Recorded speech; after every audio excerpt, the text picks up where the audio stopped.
The blade never touched him. Witnesses agree on that much. The swordsman had spoken first, calmly, confidently, promising that steel would cut before a hand could reach him. There was no anger in his voice, only certainty. 2 seconds later, the sword was no longer a threat. No one remembers seeing the exact movement. Some say it was too fast. Others insist it was simply too small to notice. What they remember clearly is the silence that followed and the look on the swordsman's face when he realized the distance he trusted had never truly existed. The hall was not large, but it carried the quiet authority of a place where discipline was practiced daily. Wooden floors bore the faint marks of repetition. The air carried the scent of oil and aged timber. Along one wall, training weapons rested in careful order, bakken, staffs, and, at the center of attention that afternoon, a polished sword resting within reach of its owner. The swordsman was already respected before he entered the room. He had earned that respect over years of visible precision. His movements were clean, economical, deliberate. He did not rely on spectacle. Students admired the way he seemed to control distance with very little effort. When he demonstrated a cut, it ended exactly where intended. When he stopped, the blade halted without tremor. He was known for one principle above all others: range decides outcome. Those gathered that day had come to observe a demonstration of that principle. Not a contest, not an argument, a reinforcement of what they already believed to be true. Bruce Lee arrived without announcement. He was not introduced formally, nor did he require it. A few in the room recognized him, most did not.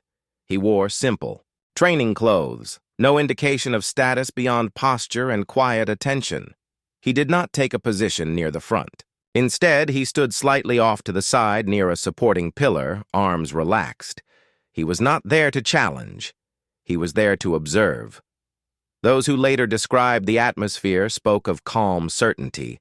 The swordsman moved through his explanation, with measured confidence, demonstrating how an opponent would be stopped long before entering striking distance. He marked invisible lines on the floor with the tip of the blade.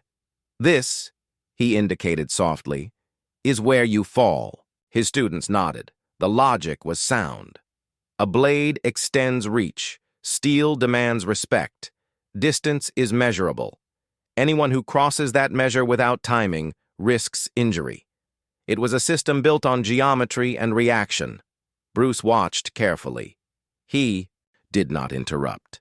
He did not smile. He did not nod in agreement or disagreement. His attention seemed directed not at the blade, but at the spaces between movements. The moments when nothing happened. The swordsman continued, inviting a senior student forward to illustrate. The exchange was predictable. The student advanced cautiously. The blade intercepted the approach before proximity was possible. The demonstration reinforced the claim. Murmurs of approval followed. It was during this reinforcement that someone mentioned Bruce's presence aloud. Not with accusation, but with curiosity. The swordsman turned. Their eyes met briefly. There was no hostility in the room, only awareness. Two practitioners, each known for control, standing within the same measured space. The swordsman inclined his head politely. Bruce returned the gesture. For several minutes, nothing changed. The explanation continued. The blade described arcs in the air. The invisible perimeter remained intact, yet those closest to Bruce later said his gaze had shifted, not toward the sword, toward the hands holding it, toward the stance beneath it, toward the breath that preceded each movement. The hall remained quiet, but the dynamic had altered subtly. What had begun as demonstration now carried the presence of comparison, even if no words had framed it as such. The swordsman sensed it. Authority, when accustomed to recognition, can feel when it is being measured rather than admired. He did not react immediately. Instead, he completed his explanation with care, one final clean motion, one final affirmation of range. Then he addressed Bruce directly, though his tone remained calm. "You understand?" he said evenly. that before anyone can reach me, they are already cut. It was not a threat. It was a statement of principle. The room grew still, not in anticipation of violence, but in recognition that something had shifted from abstract to personal. Bruce did not respond at once. He stepped forward slowly, stopping well outside the perimeter marked earlier on the floor. His posture remained neutral, hands relaxed at his sides. He studied the distance, not as a boundary, as a question. Witnesses would later recall that there was no tension in his expression, no desire to contradict, only curiosity. In that hall, governed by measured lines and disciplined belief, two interpretations of distance now stood facing each other. No challenge had yet been issued, but the inevitability of one had quietly entered the room, and no one present would forget the stillness that followed. The swordsman did not raise his voice. He did not need to. His authority rested not in volume, but in repetition. Years of disciplined training had made his confidence appear almost modest. When he spoke about distance, he did so the way others spoke about gravity, without argument, without emotion. Before contact, he said, adjusting his grip slightly, there is consequence. The blade angled forward, neither threatening nor withdrawn. It was positioned with the quiet assurance of someone who had tested its reach many times. The polished edge caught the overhead light briefly, then settled back into stillness. Students shifted subtly along the wall, instinctively giving more space. Bruce remained where he was. He did not circle. He did not analyze aloud. His eyes moved between the sword and the swordsman's center, chest, shoulders, hips, the structural mechanics behind the steel. The swordsman continued, speaking, now with Bruce clearly within his line of sight. With a blade, he explained, timing is simplified. The distance protects itself. You do not need speed when the range is correct. He demonstrated again, an efficient forward cut that stopped inches before an invisible target. The eye motion was clean, no wasted effort. The blade returned to guard without flourish. It was convincing. Several observers nodded, reassured by the clarity of geometry. The space between two bodies was measurable. The sword extended one side of that measurement. Anyone stepping inside it would do so at obvious risk. The swordsman turned slightly toward Bruce. Even someone fast, he said evenly, cannot cross that space untouched. The statement carried no insult. It was framed as logic, not challenge. Yet everyone in the hall understood the implication. Bruce inclined his head once. He did not disagree. Instead, he asked a question, quietly enough that those nearest leaned in to hear. And if the space changes? The swordsman paused. The space does not change, he replied. It is fixed by reach. Bruce's expression did not shift. Reach, he said calmly, belongs to both. There was no debate that followed, no exchange of philosophies. The swordsman stepped back into position and gestured toward the marked floor. Then we can measure it, he said. The air tightened. This was no longer explanation. It was demonstration directed at a specific person. Witnesses later described the room as unusually quiet, even for a training hall. No one spoke. No one shifted noticeably. Even those who had not fully understood the conversation sensed the gravity of what was about to be tested. The swordsman lifted the blade into ready position, not aggressive, but prepared. The tip aligned with Bruce's center line. The stance beneath it was stable, grounded, balanced. He was not reckless. He was certain. Before you touch me, he said, voice level, the sword will cut. There was no malice in the words, only belief. Bruce stood outside the perimeter drawn earlier. The distance was visible to everyone. It felt safe, predictable. 2 seconds, some would later say. Others would insist it was less. At that moment, however, time had not yet begun to move. Bruce exhaled slowly. He did not assume a fighting stance. His hands remained relaxed. His shoulders dropped slightly, as if releasing unnecessary weight. He did not look at the blade directly now. He looked at the man holding it. The swordsman interpreted the stillness as hesitation. He tightened his grip. Authority, when publicly stated, seeks confirmation. The hall had become a place where certainty required proof, not through argument but through action. The perimeter between them remained unchanged, yet something invisible had shifted. Bruce stepped forward, not abruptly, not with speed that could be labeled impressive. It was a small movement, almost casual but precisely timed with the swordsman's breath. Those watching could not later agree on whether the blade moved first or the body did. What they agreed on was this: the swordsman believed the distance belonged to him, and Bruce did not. The second had not yet passed, but the inevitability of its conclusion had already begun. No one formally announced what was about to happen. There was no command to begin, no referee to define terms. The invitation had already been issued in words, and both men understood it without repetition. The swordsman stood with the blade, aligned toward Bruce's center line. His posture was disciplined, neither aggressive nor hesitant. This was a demonstration of principle, not emotion. The perimeter he trusted was visible on the floor, measured earlier, accepted by his students as fact. Bruce remained just outside it. Those watching would later recall how unremarkable he appeared in that moment. No dramatic stance, no tightening of fists. His body carried none of the visual signals that precede confrontation. If anything, he seemed less prepared than the man holding steel. That assumption would not survive the next seconds. The swordsman spoke once more, not louder, not sharper, simply reinforcing the claim that had structured the room from the beginning. "Before you reach me," he said, "the blade arrives." It was not a threat. It was geometry, spoken with conviction. Bruce nodded slightly as if acknowledging a reasonable equation.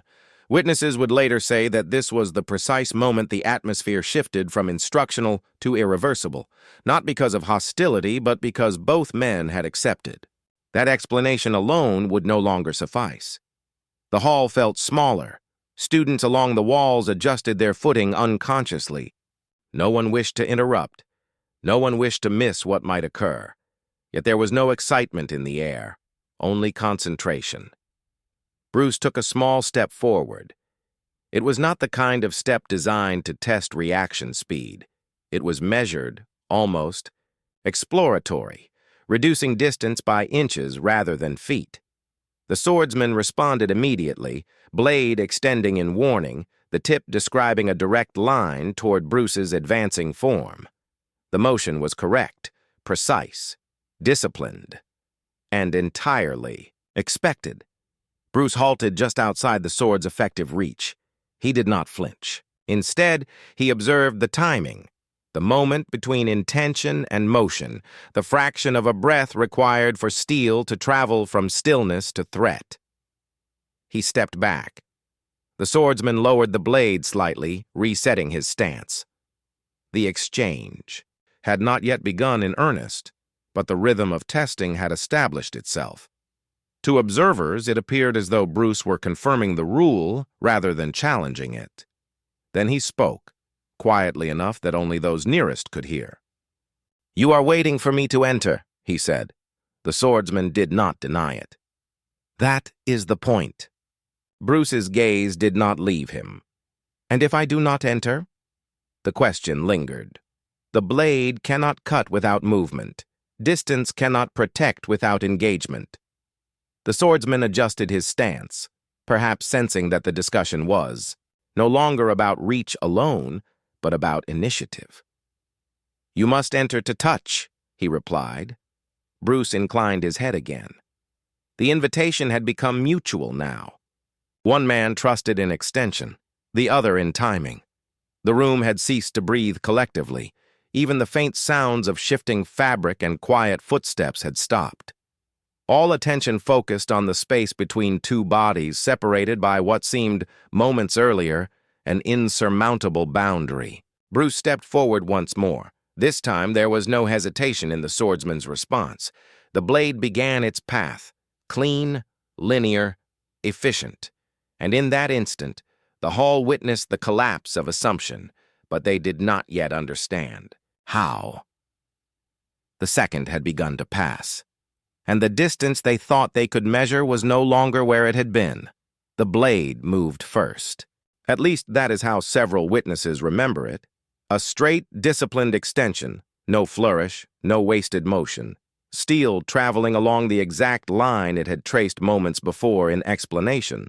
Others insist Bruce moved first. They recall a subtle shift of weight, almost imperceptible, occurring just before the sword left its resting position. A narrowing of space that did not resemble a charge, but a correction. In truth, the two movements may have begun at nearly the same instant. What separated them was not speed. It was timing. As the blade advanced, Bruce did not retreat, nor did he attempt to outrun it.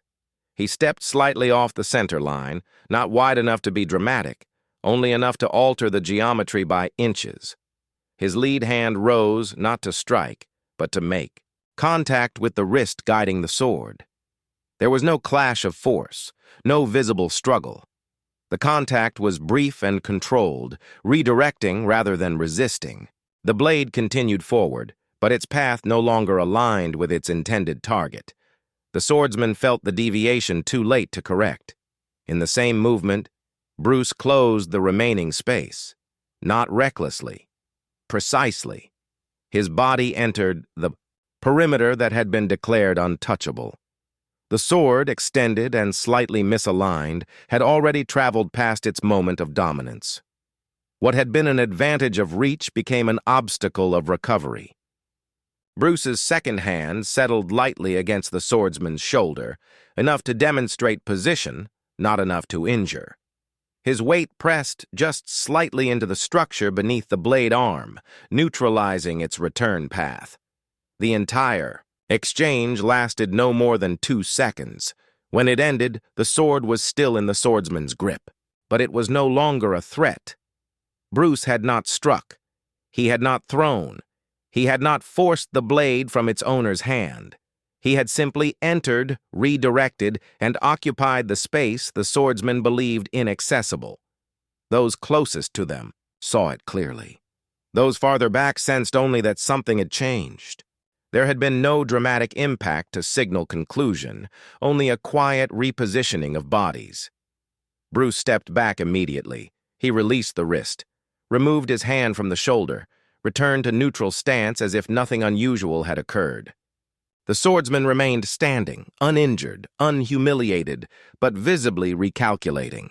For a brief moment, he did not move. The blade remained extended, then slowly lowered. His eyes traced the path the sword had taken, as if searching for the precise point where certainty had dissolved. The hall remained silent. No applause. No laughter. No shock loud enough to break discipline. Students looked to their teacher, waiting for interpretation. But interpretation requires clarity, and clarity had not arrived in dramatic form. It had arrived quietly, leaving behind only consequence. Bruce said nothing. He did not explain the angle. He did not demonstrate again. He did not claim superiority. His breathing was steady, unchanged from before the exchange. The swordsman adjusted his stance. He raised the blade once more, not to challenge, but to feel the weight of it, to reassess the reach he had trusted. Distance had not failed him. Assumption had. The 2 seconds had not erased years of skill. They had not diminished discipline or dedication. What they had done was narrower and more profound. They had revealed that reach without adaptability is incomplete. Bruce inclined his head slightly, a gesture of respect rather than victory. The swordsman returned it. Nothing further was required. The demonstration had ended, but the room understood, in a way words could not articulate, that something foundational had shifted. not loudly, not violently, simply and decisively. And in the silence that followed, steel no longer felt inevitable.